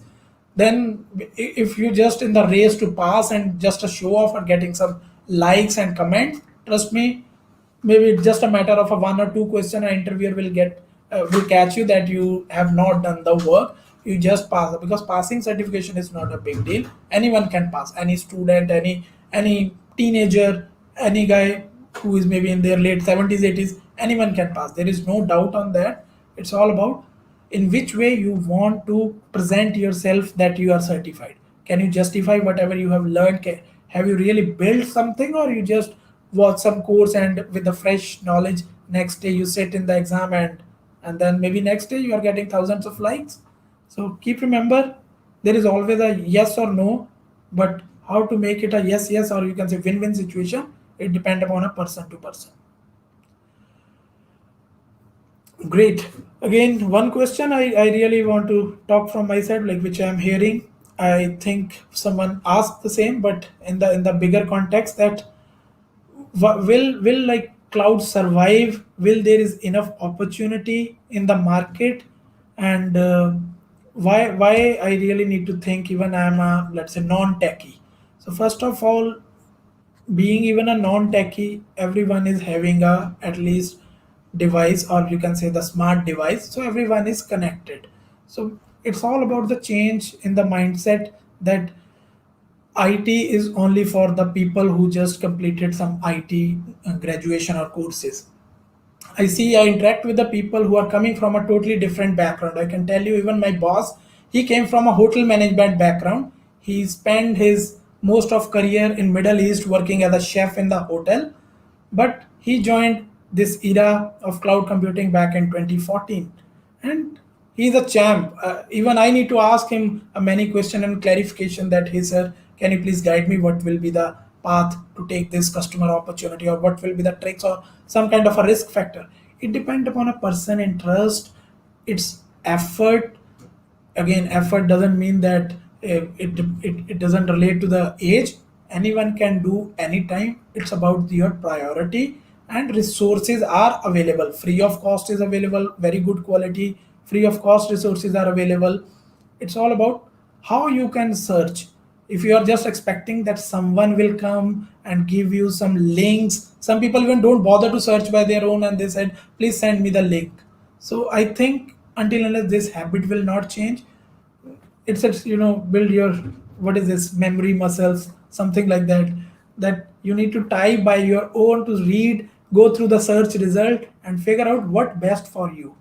Then only it will create the interest area. No, what I can say, no tutorials are bad, no content is bad. It's all about how we perceive and how we understand. So cloud is for everyone, even if you are non-techie.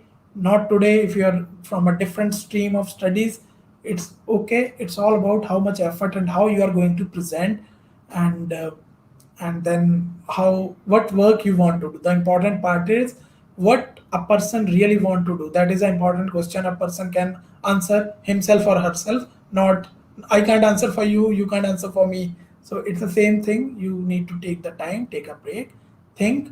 Cloud is there. I'm really like lucky that I started in the early days, but it's every day new learning for me.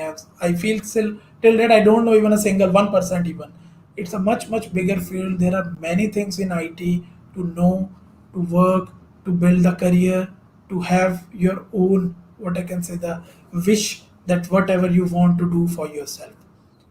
So with that, I want to say thank you to everyone for spending time. So tomorrow we will cover around that how anyone can learn cloud, and how you can start your GCP learning. What are the resources available, and which layer you need to start from.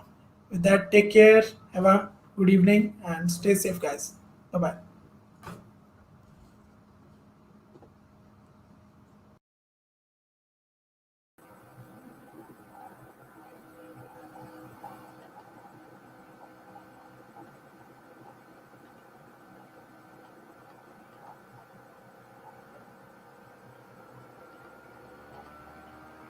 Thank you, Chirag, for giving a lot of insights about cloud and the careers options and a lot of information, especially.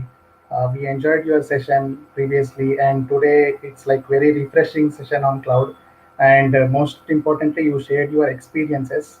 It's like really very needful for every one who are interested in pursuing cloud. And one thing I understood from your session was like cloud is not something which is like a thing like it is not meant for only people who are interested in cloud. Cloud is a like technology which needs to be learned by everyone, people who are working on web development, machine learning, or app development. Like everyone can get use of cloud. So like I got to know like so many things from your session, and I'm very happy like to see our audiences are interacting with you with like lots of informative questions, and they got to know about the like what are the various things, like the various doubts they have. So like these are all the things like which are like these kind of doubts which are having to me as well. So those doubts also cleared. Like I hope our audience also like got a good insight from their perspective as well. So, like, if you have any questions more related to cloud, you can reach out to Chirag on LinkedIn or Twitter. He is very active on Twitter. Like, you can tag him and you can ask the questions related to cloud, like especially Google Cloud and all. So he can help you out to solve your issues, and he can guide you as well. Yeah, and even after this session, I'm also trying to learn cloud anyhow, even if it has so many difficult concepts. That's right. Okay, moving on to next quiz. Okay, so here is the URL, and you can find it also on YouTube comments. So if anyone couldn't access to the quiz, please let us know so that we can solve your issue. And yeah, I hope you had fun answering the quiz questions last time.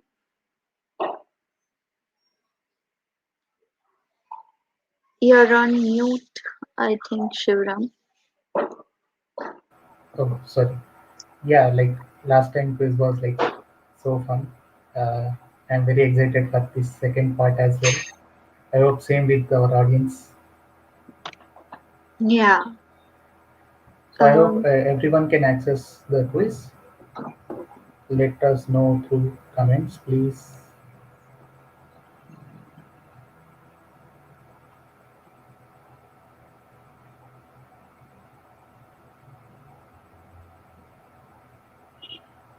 Even in my college time, I've heard the word cloud, but never went to fully learn about it.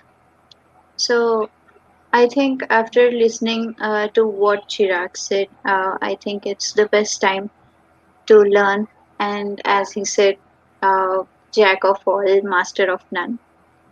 I think I Yeah, would try it. yeah. Even I saw a tweet recently by someone. Uh, like the best time to start cloud is 5 years back, and the other best time is now. So start learning cloud now. Like whenever you want to Yeah, learn something, don't just delay it. Like the right time is now, and you can go right. that's true. Not only in cloud, but if you want to learn any technology, this is the time where you can easily, learn and get to implement whatever it takes or whatever you have an idea. True. Because in upcoming years there will be more, more advanced technology where for which the basic foundation is necessary. If True. you couldn't have your basics strong, then it's very impossible or it's very difficult to learn. any advanced technology. Yeah, and one more thing is like tomorrow we have more amazing sessions coming up, and again Chirag will be joining for like advanced cloud related session where he will let you know people like how to what is the like way to get started and why. Like today we got to know about why and what. Tomorrow you will understand how to do the actual things. So he might be showing you some examples, and there apart from Chirag we have amazing speakers from other technologies as well. Like follow our Twitter where we are posting continuously tweets so you can get updates about the tomorrow's session. Uh, and Krishna, you can explain well. Yeah, just try to attend the session and gain as much knowledge as you can, and try to explore on your own too, because learning is a both. It's a combination of both what you listen from experts and also what you learn on your own. So most of them couldn't get to what they really want or what they really want to learn just because they only listen to experts and not try on their own. So True, true. just try. Great, Pratham. Quiz done. Is it quiz that easy? Or yeah, we really have a great mind to complete it? Yeah, and also tomorrow again we have fun activities like this.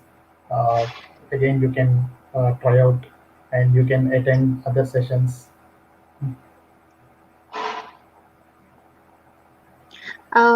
I think the quiz, the time is up for quiz. So just, yeah. So yeah, it is the easiest one. Okay, Pulikit. Then please do let us know about these sessions also. Did you like it? How it went well? And Yeah, also and your you can tweet learnings. through. And you can tag us on GDG Jalandhar and you can tweet like hashtag IO extended and let us know your feedback. And tomorrow again we will see you with a lot of surprising sessions and activities. We'll be back. Oh, thank you, Pulikit. Great. It's, yeah, So that quiz time is done. So I think yeah, it's time to wrap up, Krishna. yes. So thank you so much for having us and for listening to our speakers. And the main important thing is it feels really great that you have learned something from this event, and will be soon meeting you again.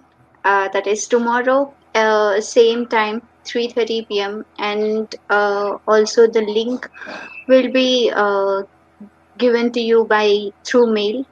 So please check your mails, and please write to us if you have any queries or feedback.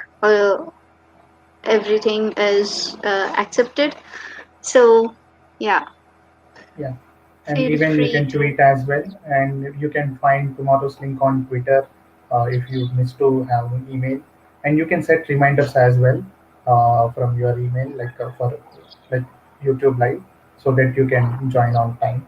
Again, tomorrow we are having same timings like 3:30 to 6, and we have amazing sessions lined up for you all. Yes. Thank you, everyone. Have a Yeah, good day. thank you everyone. See you all tomorrow.